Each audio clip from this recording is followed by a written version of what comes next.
Hello everyone, Reggie here and welcome to my almost 100k hands review. I was trying to get to 100,000 hands in my database that I've been running since around April time, I think, maybe April into May, something like that, not entirely sure. I've been trying to get to 100,000 hands, but because I kind of duck and dive around various sites, I got up to 97,400 just before the weekend. And I've been playing on Sky for like the last 5 days, and I'm planning on like playing there for the next few knows how many days. Could be a few, could be none, could be 3 weeks. You never know with me. I do tend to get around a lot. But I've been kind of wanting to do this video for a while now. We've been slowly crawling towards 100,000. Haven't quite made there. Hit a buffer, so we're going to just do it now. So without further ado, we'll just get straight into the first tab, which is like the overall tab for the reports. And as you can see, it's been going pretty much as well as you could hope. My like big blinds 100, very close to 10, EV 8.4, and really good. It's as good as anywhere you find, I would imagine. $12 an hour, which kind of reflects the stake there to play. And these stats are going to look pretty nitty to you, but we'll get into that as we go along. I am a nitty player, there's no denying that, but we're not quite as nitty as that, but we're not too far off it. And as you can see, I think one of the benefits of keeping your VPIP down is like we keep the rake bill down too. I'm not entirely sure what that rake is in big blinds per 100, but it's way less than 10. And we're actually making more money than we're actually paying in rake, which is always a nice thing to have in your database. So how does that look as a graph? It looks pretty damn good. As you can see, we're up to nearly, is this in big blinds? I'm not sure. Yeah, so we're up nearly 100, nearly like 10,000 big blinds in nearly 100,000 hands, as you can see. Showdown winnings, pretty standard, I guess. I know people like to see that the red line going up, but I've seen like tons and tons of winning graphs with red lines that are both better and worse. Mine's just pretty standard, I would say. We're like losing at, what's that, around 7.9 big blinds per 100 at red line, which is whatever. I'm not entirely sure if that's like really good or not, but my standard is if this had been down at minus 10,000 big blinds over 100,000 hands, I wouldn't have had an issue with it. If my red line's going down at like more than 10 blinds 100 over a big sample, I will take a look at it and think, right, what's going on here, what's changed, what's happening. Usually it's my playing the blinds that's not been up to snuff. So we get rid of that. We'll look at the all in EV, and as you can see, we've ended on a tiny bit of a heater. We've gradually just ran better and better above EV, but I'm not going to complain about that. Even if the green line was the orange line, I'd still be more than happy with it. So that's all good. And there we have it in dollars too. It's a similar shape graph, whichever way you look at it. As you can see, like most of this is like 10 NL, we're party poker in it, and then from here on in, it's been like mostly 30 NL, 25 NL on Poker Stars, and then like a little bit of 10 NL and what have you. I just tend to play whichever games seem best on the day. I don't really have a set. I am a 30 NL player, or I am a 25 NL player. So it's all looking good so far. Let's break that down by stakes. And this is done in like order of how many hands we've done. So the bulk of the play has been at 13 or fast forward now. And as you can see again, we're running slightly above EV, but we still have a really good like 8 blind to 100, albeit over a relatively small sample for this particular stake level. The 10 NL is obviously really good as well. Without being big headed, I really do crush 10 NL, but you would expect me to. I've been playing a long time and I just know these games. So it's not much of a brag, but it is evidence that in future when I do go to try and find some players to work with, it is evidence that I do like just destroy the games that the players that I hope to work with aspire to playing. And then this 25 NL, this is mostly full ring. It isn't 6 max. I wish it was 6 max. I wish it was good enough to beat 25 NL Zim 6 max for 7.5 bigs 100, but I'm not. So there you go. As you can see, it's full ring. You can tell by the quite significant drop off in my VPIP and PFR, more like 14.10 rather than like 22.15, which we've been playing at 6 max. And then we'll go into that number of players just to show how that breaks down. So 6 max over like all overall sizes, overall like limits. We're playing 20/15 nearly with a 6.53 bet. Went to showdowns pretty high, but that's generally because they're playing softer games where people aren't as prone to folding, and I'm not the most aggressive player on earth. Sometimes I just give up quite easily. I'm not one that like fights for all the small pots versus people who are a little bit sticky. I do give up a little bit more than most in spots where there just isn't much hope for me. Good or bad, I'm not sure, but it certainly doesn't seem to have a bad effect on my win rate, so I'm going to think it's probably not bad. Then we have the rest of the 9 seat. This is mostly 25 in our Zoom, and as you can see, we do really well in that game too when it goes. I don't play very much these days. It doesn't go during the day, it only goes at night. When there's 30 to 40 players in the pool, I quite like to play it. When there's 60 to 70 players, I tend not to. That's just because the bigger the pool, I think this goes for all speed poker games, the bigger the pool, the tougher it's likely to be. And that might go against what some of you guys think. The bigger the pool, the more fish that are in it, but that tends not to be true. The bigger the pool, just the more multi-tabling regulars there are in it usually. I'd much rather play a Zoom pool with 30 players in it than play a Zoom pool with 300 players in it, because I think you're going to be in a much better game with the 30 players, and also you're going to get reads on people quickly. You're going to be more aware of game flow and how people are doing within the game in the moment. I think it's better to play in smaller pools, which is why I prefer to play on 888 than on PokerStars in the first place. But as you can see, we're doing pretty well. Again, as you would expect, given my overall win rate, versus no matter which number of players we're playing, we're doing pretty well. I don't do a lot of heads up. Most of my table starting comes on Sky, which I think I do just fine at, because mostly I'm playing heads up against players that are significantly worse than me.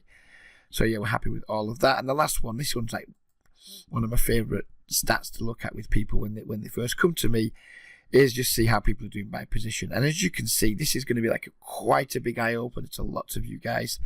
Try to just focus on my win rates first. We'll slide across as we go.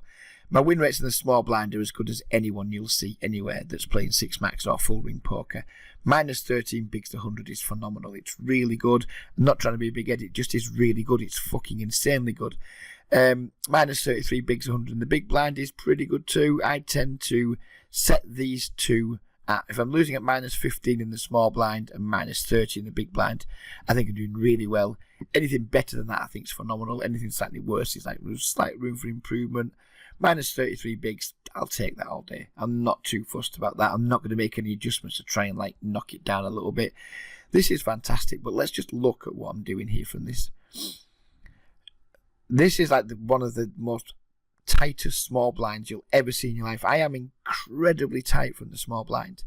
I don't steal wide from the small blind. I don't get in pissing contests with the regulars, like opening wide with junk hands, and then just get involved in all kinds of like high rake, low EV situations post flop. I just do not get involved in them, and there'll be guys now throwing their fucking hands up in the air, saying, "Oh, what a fucking nit," etc., etc., etc. How can you can't, this is absurd. Like such a low steal from the small blind. It's just so exploitable. It's shit. You're rubbish, etc. But just look at the numbers again. Minus 13 bigs 100 in the small blind. You show me your sample of 15, 20, 30, 50,000 hands of small blind where your win rate's close to this with a higher steal, and I'll be impressed. I'll be really impressed. Most guys have a higher steal than me from the small blind and have worse win rates. It just works for me. It's just my style. It's how I do it. And I would suggest for lots and lots and lots of you guys, just like knitting up a lot more from the small blind would probably do you a lot of favours too. But anyways, by the by, it's a good point for discussion. But you can't argue with the numbers. Yeah, 15,000 hands. It's not much of a sample. But over previous databases, I could, if I had access to the database and the computers, I could probably have that as 150,000 hands or more, 200,000 hands, with a similar steal and a similar net big blinds per 100. Stealing from the small blind is massively, massively overrated. And what happens is people like steal 3x and it works a little bit more. People steal 2.5x, it just barely works at all. Then you're out of position with a weak range, etc. I just think it's massively, massively, massively overrated. Lots of you guys will completely disagree. You'll probably get really angry that I'm saying it, but it is. Stealing in cash games, especially from the small blind, in my opinion, is hugely overrated. And then we go on down through the rest of the positions. Big blind we've already covered a little bit, doing just fine there. I'd rather this was up in the double figures. Again, slightly small sample size, but that's quite low by my standards. Usually that's a little bit higher. And again, you can see I'm really tight under the gun. I just don't play many hands, 10% VPIP. You guys will be thinking, wow, fucking etc, etc. I tend not to open pocket pairs till at least pocket 6s, pocket 7s. I don't open that many suited connectors. I'm down to like 10-9 suited some of the time, 8-9 suited depending on who's in the blinds. But generally, I'm pretty snug from the first two seats, as you can see, 10.4, 13.2. Cut off, we start to open up a little bit, 27% unopened pre-flop from the cut-off. So pretty tight by most people, by most regular standards, but we're winning at 33 big blinds, 100 from the cut-off, so I'm not gonna beat myself up too much for it. And then from the button, I only steal like 40%, 39% if we want to split hairs, which again is like compared to tons and tons of range charts that I see, and like tons and tons of my opponent's ranges that I see, it's insanely tight. It's insanely tight, but we're winning at 50 big blinds, 100 from the button. So again, I'm not going to complain. I've said tight is right for so long when it comes to playing poker, especially if you're like a losing player or a break-even player or slightly profitable. You'll all do a lot better just by tightening up a little bit. And I've been saying it for years. People have slated me for years for it. They've criticised me for years for it. I don't care.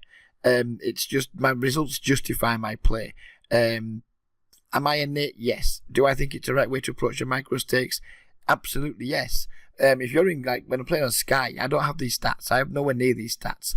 I'm going to imagine that my stats are going to look something much more like 25/15 with like maybe just a 4 or 5% 3-bet, because I'm going to try and play more hands against fish. Maybe even like 25, 26, 27 with like a 13, 14, 15 3-bet. Pre-flop raise. They're going to be a lot different, my stats on there, because playing different games, when you're playing against a bunch of like looser, worse players than you, of course you should play looser. You should want to play as many hands as possible against players that you know you have an edge against. When we're playing, in general though, especially in speed poker pools, which I don't recommend people necessarily do, but when you're playing in speed poker pools, you are playing against a bunch of guys that are generally a similar kind of ability to you, so your skill advantage is going to be a push overall against the field. Maybe you have a slight skill advantage, but it won't be huge. You might think it is, but trust me, it probably fucking isn't. So you need to have other things. You need to have positional advantage and card advantage. Obviously, we've all talked about the three advantages of poker before: skill, position, card. You can't do much about skill advantage unless you're a very good game selector. And if you're playing speed poker, you're not even considering game selection really. So you can't do anything about skill advantage if you're not game selecting. So you really do need to have card advantage and positional advantage.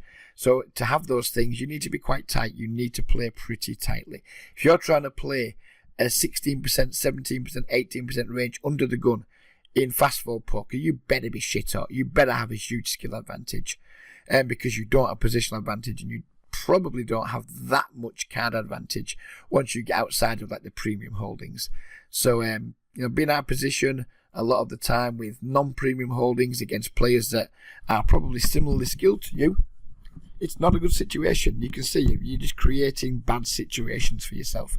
But guys don't see it. They just want to continue. They want to play the sexy poker. They want to be open in the 8-7 suited under the gun, and then just like trying to outplay their opponents who are positioned on them and probably have a better starting hand. It just isn't going to work out too well for you guys, but people try and do it, and that's why people don't have good win rates, is because they're trying to do things that they think they need to do that are completely unnecessary. So yeah, I'm a knitter and I'm proud of it. And one of the biggest things I have a problem doing when new players come to me is I'll show them my win rates, I'll show them my graphs, I'll show them everything that I do, and then they just say, but I just can't do that. And it comes down to discipline. It's a big problem for lots and lots and lots of players that just aren't making money. Excuse me while I clear my throat. They've been brought up on a whole bunch of training videos where people are opening super wide in early position and etc, playing slightly higher stakes where rake hasn't really been a consideration, and and the players making the videos have had like a really large skill advantage over the players that they're playing.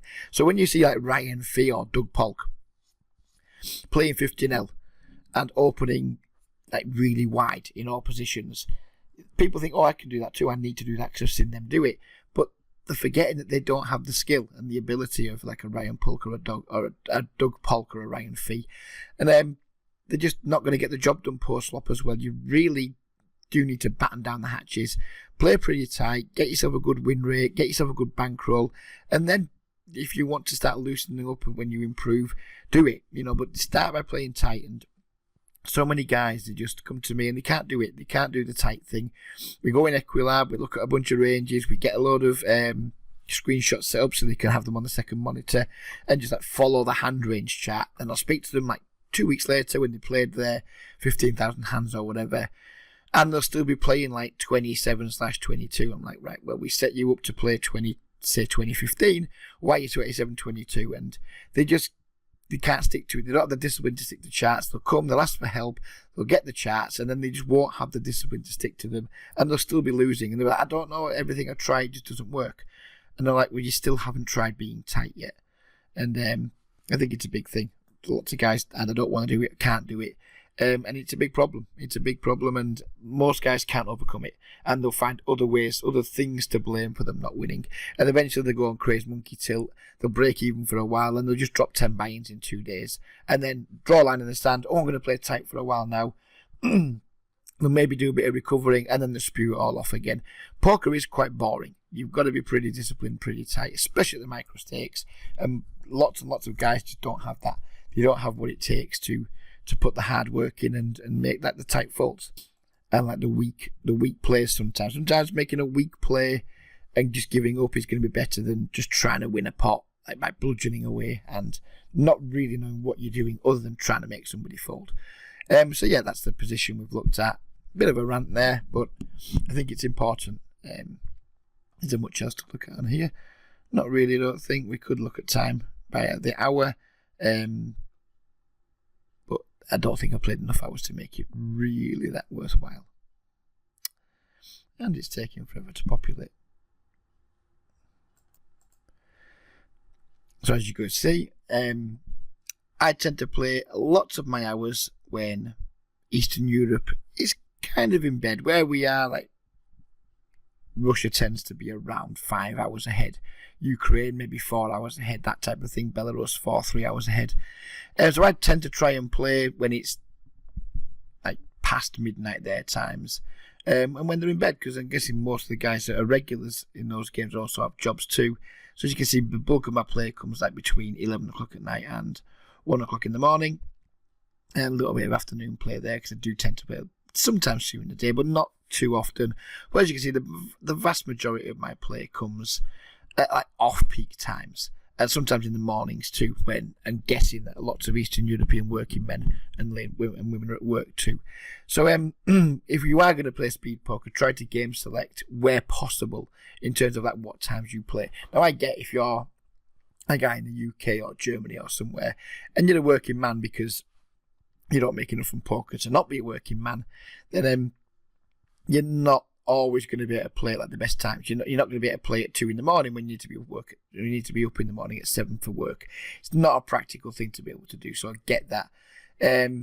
But just banging your head against the wall, playing in like peak number speed poker pools against like tons of other guys just like you got to ask yourself, where's my edge? Do I have a big edge in this game? And by big edge, I mean more than 4 blinds 100. Just pushing a 1 blind 100 win rate is really difficult to do long term. It's massively stressful. It's not good for your mental game. And basically, you just don't make any money. You make 1 blind 100, you make a little bit in rewards, maybe not too much these days, especially when you're playing like 5 and L, 10 and L, 2 and L. The rewards are just not worth thinking about. Excuse me. So just that kind of just think about what are my approach to poker. Am I doing it right? Am I playing too loose? Am I playing at the right times of day? Am I in the right games for me? And I've made videos around all these things before, around game selection, around bankroll management, around which sites to play on, around which times of days to play. And as you can see, it's something that I don't just like preach to people. It's what I do. It's what I practice. I do practice what I preach, and I do churn out really good win rates when I decide to play in these games. And usually when I do play these games, it's because Sky isn't doing too well. If Sky goes to a point where it's running a few promotions, or where there just happens to be like a high concentration of regulars for a week or two, because people like I do, there's an ebb and flow on sites. Sometimes there's lots of regulars playing for weeks on end. Sometimes there's not many regulars, because these regulars will also move on the sites too. I tend to not play this much like on the main sites, which is why I've only got 97,404 hands in about 5 months. It's because I do game select. You've got to do all things right. Poker isn't just about let's work out a bunch of ranges, let's work out a bunch of 3 and 4 bet ranges, and let's just grind it out. It's not how it works. The guys come to me and they're like, I really want to talk about my 4 bet bluffing range. And I'm like, well, let's talk about your game selection first. Let's talk about your bankroll management. Let's talk about your tilt management. Let's talk about like times that you're playing, when you're tired, when you're not tired. And when we've got all those things right, then we'll start talking about 4 bet and 5 bet ranges. You've got to get the fundamentals right, and guys just don't do it. Way too many guys that aren't making money and making too many mistakes before they even get to the table. And then they try to adjust mistakes they're making at the table, when if they did the other stuff right, it wouldn't be as much of an issue for them, because they'd have a much bigger win rate. So there we go. That's like my review done and dusted. Please do leave any comments, any questions down below in the chat, either on Reddit, on Facebook groups, in YouTube especially. Please do get involved. If you want to call me big fucking nit and what have you, or like abuse me for my stats that have shown where that my steal's almost non-existent, please do. You won't get much of a response from me other than check out my win rate. And that's going to be it. I don't really want to face a bunch of abuse. I kind of know what's going to be coming. And whatever. I tend not to interact with people like that. But if you do want any help, you know where I am. If you've looked at this and you've been inspired by it and you want some help with your game, you know where I am. Please get in touch and we can start some sessions. And if you don't want to, great, that's just fine too. Hopefully there's been some use to you. If you don't want to get involved with me and come and get some help from me with your game, but you found this video useful, please do subscribe, please do hit the like buttons, etc, etc, and just get involved. The more you guys put into it, into your poker in general, the more you get out of it. And if you want to get anything from me, then contact me via YouTube or via Facebook or via Reddit, and see if we can get involved and see if we can help get your game going in the right direction. But I think we'll leave it there. I'm happy to share this with you. Who knows when we'll be doing the 150,000 hand review, because it might take me till Christmas or longer to get there. Thank you very much for watching. Take care, everyone. Have a great day, and bye-bye for now.